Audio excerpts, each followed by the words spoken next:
अस्सलाम वालेकुम व्यूअर्स, हमारी ये वीडियो इंग्लिश ग्रामर के बारे में है और इस वीडियो में हम लोग सिनोनिम्स के एमसीक्यूज पढ़ेंगे और ये पार्ट 16 है जिसमें हम लोग question number 151 to question number 160 तक पढ़ेंगे। तो स्टार्ट करते हैं from question number 151। Synonym of bellicose is, bellicose का सिनोनिम क्या है? बिलिकोज जो है ग्रामेटिकली एज एन एडजेक्टिव है और इसका उर्दू में मीनिंग है लड़ाका या जंगजू। तो इसका जो सिनोनिम बनता है वो है ऑप्शन सी, हॉस्टाइल। हॉस्टाइल का मतलब है जारहाना। और बाकी ऑप्शन जो बिलिकोज के सिनोनिम्स नहीं बनते हैं उनके मीनिंग्स देखते हैं। ऑप्शन ए नेवल, नेवल का मतलब है बहरी। ऑप्शन बी अम्यूजिंग, अम्यूजिंग का मतलब है दिलचस्प। Option D none of these. और बिलिकोज के कुछ और एडिशनल सिनोनिम्स हैं जो कि हैं एग्रेसिव, जारहाना, कम्बेटिव, जंगी या लड़ाका, और पुगनेशियस, पुगनेशियस का मतलब है झगड़ालू। और अभी इसी वर्ड बिलिकोज को सेंटेंस में इस्तेमाल करते हैं। Usage in sentence, the politicians bellicose rhetoric caused tensions between the two countries, यानी सियासतदान की जारहाना तकरीर ने दोनों ममालिक के दरमियान कशीदगी पैदा कर दी। Question number 152। Synonym of waggle is, waggle जो है उसका सिनोनिम क्या है? वेगल जो है ग्रामेटिकली एज अ वर्ब है और इसका मतलब है उर्दू में डगमगाना। तो इसका जो सिनोनिम बनता है वो है ऑप्शन सी, ओबल। ओबल का मतलब भी है डगमगाना। और बाकी ऑप्शंस जो वेगल के सिनोनिम्स नहीं बनते हैं उसके मीनिंग्स देखते हैं। Option A to bicker, to bicker का मतलब है बेस करना। Option B argue about price, यानी कीमत पर बेस करना। ऑप्शन डी बेटिंग, बेटिंग का मतलब है सट्टेबाजी। और वेगल के कुछ एडिशनल सिनोनिम्स हैं जो कि हैं स्वे, डगमगाना, जूमना, जिगल, जिगल का मतलब है झटके देना, तरतराना। ट्विच, ट्विच का मतलब है झटका देना। फ्लिक, फ्लिक का मतलब है झटका मारना। और अभी इसी वर्ड वेगल को सेंटेंस में इस्तेमाल करते हैं। Usage in sentence, the dog waggled its tail excitedly when it saw its owner, यानी कुत्ते ने अपने मालिक को देखकर खुशी से अपनी दुम हिलाई। Question number 153। Synonym of trammel is, trammel जो है ट्रेमूल का सिनोनिम्स क्या है? ट्रेमूल जो है ग्रामेटिकली एज अ वर्ब और एज अ नाउन काम करता है और यहाँ पर एज अ नाउन पूछा गया है। एज अ वर्ब इसका मतलब है पाबंद करना या रुकावट डालना और एज अ नाउन इसका मतलब है पाबंदी या रुकावट। तो इसका जो सिनोनिम बनता है वो है ऑप्शन ए, ऑब्स्टेकल। ऑब्स्टेकल का मतलब है रुकावट। और बाकी ऑप्शन जो ट्रेमल के सिनोनिम्स नहीं बनते हैं उनके मीनिंग्स देखते हैं। ऑप्शन बी पौंडर, पौंडर का मतलब है गौर करना। ऑप्शन सी रेटल, रेटल का मतलब है कड़कड़ाना। Option D none of these. और additional synonyms of trammel, trammel के जो एडिशनल सिनोनिम्स है वो है हिंड्रेंस, मज़ाहमत, इम्पीडिमेंट, इम्पीडिमेंट का मतलब है रुकावट, कंस्ट्रेंट, कंस्ट्रेंट का मतलब है रुकावट। और अभी इसी वर्ड ट्रेमल को जो है एज अ नाउन और एज अ वर्ब सेंटेंस में इस्तेमाल करते हैं। Usage in sentence, as a noun the complex regulations acted as a trammel, यहाँ पर एज अ नाउन काम करता है क्योंकि इससे पहले वर्ब आया हुआ है और वर्ब के बाद जो है ट्रेमोल को एज एन ऑब्जेक्ट जो है इस्तेमाल किया गया है। तो the complex regulations acted as a trammel preventing the company from expanding its operations, पेचीदा कवानीन ने रुकावट का काम किया जिसकी वजह से कंपनी अपने ऑपरेशंस को वसीयत नहीं दे सकी। और अभी देखते हैं as a verb, as a verb जो है हम ट्रेमल को कैसे इस्तेमाल करते हैं। The new regulations trammelled the company's operations, यानी इसमें इससे पहले वर्ब इस्तेमाल नहीं हुआ है और इसको एज अ मेन वर्ब इस्तेमाल किया गया है। The new regulations trammelled the company's operation, नए कवानीन ने कंपनी की सरगर्मियों को पाबंद कर दिया। Question number 154। Synonym of astound is, astound जो है ग्रामेटिकली एज अ वर्ब है और इसका उर्दू में मीनिंग है हैरान करना या बहुत ज्यादा हैरान करना। तो इसका जो सिनोनिम बनता है वो है ऑप्शन ए, अमेज या ग्रेटली सरप्राइज, हैरान या बहुत ज्यादा हैरान करना। और बाकी ऑप्शंस जो एस्टोन्ड के सिनोनिम्स नहीं बनते हैं उसके मीनिंग्स देखते हैं। ऑप्शन बी काम, काम का मतलब है पुरसकून। ऑप्शन सी क्लैरिटी, क्लैरिटी का मतलब है वजाहत। और option D none of these. Additional synonyms of astound, astound के एडिशनल सिनोनिम्स है एस्टोनिश, हैरत में डालना, हैरत में डाल देना। स्टार्टल, स्टार्टल का मतलब है चौंकाना। बिविल्डर, बिविल्डर का मतलब है हैरान व परेशान करना। अभी एस्टोन्ड को सेंटेंस में इस्तेमाल करते हैं। Usage in sentence, the musicians tricks astounded the audience, जादूगर के करतूबों ने नाजरीन को हैरान कर दिया। Question number 155, synonym of caress is. Caress जो है ग्रामेटिकली एज अ वर्ब और एज अ नाउन काम करता है।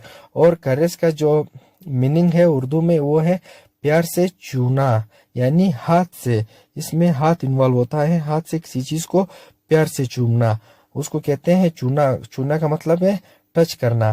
तो इसका जो सिनोनिम बनता है वो है ऑप्शन डी, फोंडल। फोंडल का मतलब भी है नरमी से चूना या प्यार से चूना। और बाकी ऑप्शन जो कैरस के जो सिनोनिम्स नहीं बनते हैं उनके मीनिंग देखते हैं।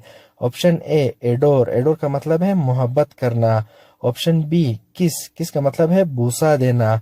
इसमें जो भी है किस में जो टच होता है वो होंठ से होता है ना कि हाथ से। लेकिन कैरस जो है उसको कहते हैं जिसमें बंदा हाथ से किसी चीज को प्यार से टच करे। और ऑप्शन सी हेट, हेट का मतलब है नफरत करना। Additional synonyms of Cyrus, Cyrus के जो हैं एडिशनल सिनोनिम्स ये हैं स्ट्रोक, नरमी से हाथ फेरना, पिट प्यार करना, इम्ब्रेस गले लगाना। यूजेज इन सेंटेंस, अभी इसी वर्ड कैरस को जो है सेंटेंस में इस्तेमाल करते हैं। यहाँ पर एज अ वर्ब पूछा गया है तो सबसे पहले इसको एज अ वर्ब इस्तेमाल करते हैं और फिर इसके बाद इसको एज अ नाउन इस्तेमाल करते हैं। As a verb, she caressed the baby's cheek, यानी इसने बच्चे के गाल को नरमी से छुआ। As a noun, he gave her a gentle caress, यानी इसने इसे नरमी से छुआ। Question number 156, synonym of bibliophile is. Bibliophile का सिनोनिम क्या है? बिब्लियोफाइल जो है ग्रामेटिकली एज अ नॉन है और इसका जो उर्दू में मतलब है वो है किताबों का शौकीन। तो इसका जो सिनोनिम बनता है वो है option A, lover of books, यानी किताबों का शौकीन। और बाकी ऑप्शंस जो बिब्लियोफाइल के सिनोनिम्स नहीं बनते हैं उनके मीनिंग्स देखते हैं। Option B, lover of bibliography, किताबों की फहरिस्त का शौकीन। Option C, lover of ideas, ख्यालात का शौकीन। Option D, lover of art, यानी फन का शौकीन। और additional synonyms of bibliophile, bibliophile के जो एडिशनल सिनोनिम्स है वो है बुक अफिशिएंडो, यानी किताबों का अकीदतमंद। लिटरेरी इंथुजियास्ट, यानी अदबी शौकीन। बुकवर्म, यानी किताबों का कीड़ा। यूजेज इन सेंटेंस, अभी इसी वर्ड बिब्लियोफाइल को सेंटेंस में इस्तेमाल करते हैं। She is a true bibliophile spending most of her free time in libraries, यानी वो वाकई एक किताबों की शौकीन है जो अपना ज्यादातर फारिग वक्त लाइब्रेरियों में गुजारती हैं। Question number 157, synonym of gruesome is. Gruesome जो है ग्रामेटिकली एज एन एडजेक्टिव है और उर्दू में इसका मतलब है दिल दहला देने वाला या खौफनाक। तो इसका जो सिनोनिम बनता है वो है ऑप्शन बी, फ्राइटफुल। फ्राइटफुल का मतलब है खौफनाक। और बाकी ऑप्शंस जो ग्रूसम के सिनोनिम्स नहीं बनते हैं वो है ऑप्शन ए। ऑप्शन ए का मतलब जो है ट्रेजिक, ट्रेजिक का मतलब है गमगीन। और ऑप्शन बी, पेनफुल, पेनफुल का मतलब है दर्दनाक। ऑप्शन डी, हेटफुल, हेटफुल का मतलब है हैरत अंगेज। Additional synonyms of gruesome, gruesome के जो एडिशनल सिनोनिम्स है वो है हॉरिफिक, खौफनाक, शॉकिंग, हैरानकुन, गास्टली, कॉस्टली का मतलब है खौफनाक। यूजेज इन सेंटेंस, अभी इसी वर्ड ग्रूसम को सेंटेंस में इस्तेमाल करते हैं। The crime scene was so gruesome that it left everyone in shock, यानी जुर्म का मकाम इतना खौफनाक था कि इसने सबको सदमे में डाल दिया। Question number 158, the synonym of cage is, cage जो है ग्रामेटिकली एज अ वर्ब है और इसका मतलब है दरख्वास्त करना या मांगना। और एक और केज भी है जिसका स्पेलिंग है CAGE, जिसका मतलब है पिंजरा, लेकिन ये CADGE जो है ये जो है एज अ वर्ब काम करता है और इसका मतलब है दरख्वास्त करना या मांगना। तो इसका जो सिनोनिम बनता है वो है ऑप्शन डी, बेग। बेग का मतलब है बीक मांगना। और बाकी ऑप्शंस जो केज के सिनोनिम्स नहीं बनते हैं उनके मीनिंग देखते हैं। ऑप्शन ए ट्रिक, ट्रिक का मतलब है चाल। ऑप्शन बी पाथ, पाथ का मतलब है रास्ता। ऑप्शन सी डिस्क्लोज, डिस्क्लोज का मतलब है अफशा करना। Additional synonyms of cage, cage के एडिशनल सिनोनिम्स क्या है वो है प्लीड गिड़गिड़ाना, इम्प्लोर, इम्प्लोर का मतलब है अदब से दरख्वास्त करना। सोलिसिट का मतलब है दरख्वास्त करना। यूजेज इन सेंटेंस, अभी इसी वर्ड केज को सेंटेंस में इस्तेमाल करते हैं। He would often catch small amount of money from his friends, यानी वो अक्सर अपने दोस्तों से छोटी मिकदार में पैसे मांगता था। Question number 159, synonym of briskly is, briskly जो है ग्रामेटिकली एज एन एडवर्ब है और इसका उर्दू में मतलब है चुस्त अंदाज में या तेजी से। तो इसका जो सिनोनिम बनता है वो है ऑप्शन सी, हास्टी। हास्टी का मतलब है जल्दी। और बाकी ऑप्शंस जो ब्रिस्कली के सिनोनिम्स नहीं बनते हैं उसके मीनिंग्स देखते हैं। ऑप्शन ए लेजी, लेजी का मतलब है सुस्त। ऑप्शन बी क्लियरली, क्लियरली का मतलब है वाज़े तौर पर। और ऑप्शन डी स्टनिंग, स्टनिंग का मतलब है हैरत अंगेज। और additional synonyms of briskly, briskly के एडिशनल सिनोनिम्स क्या है वो है क्विकली जल्दी, लाइवली पुरजोश, एविडली शिद्दत से। यूजेज इन सेंटेंस, अभी इसी वर्ड ब्रिस्कली को सेंटेंस में इस्तेमाल करते हैं। She walk briskly to catch the bus, इसने बस पकड़ने के लिए तेजी से चली। Question number 160, synonym of downturn is, downturn का सिनोनिम क्या है? डाउन टर्न जो है ग्रामेटिकली एज अ नाउन है और इसका उर्दू में मतलब है गिरावट। और इसका जो सिनोनिम बनता है वो है ऑप्शन बी, प्लंज। प्लंज का मतलब है गोता या गिरावट। और बाकी ऑप्शन जो डाउन टर्न के सिनोनिम्स नहीं बनते हैं वो है ऑप्शन ए, स्पर्ट। स्पर्ट का मतलब है तेजी। ऑप्शन सी अपसर्ज, अपसर्ज का मतलब है इजाफा। ऑप्शन डी रिपल्जन, रिपल्जन का मतलब है नफरत।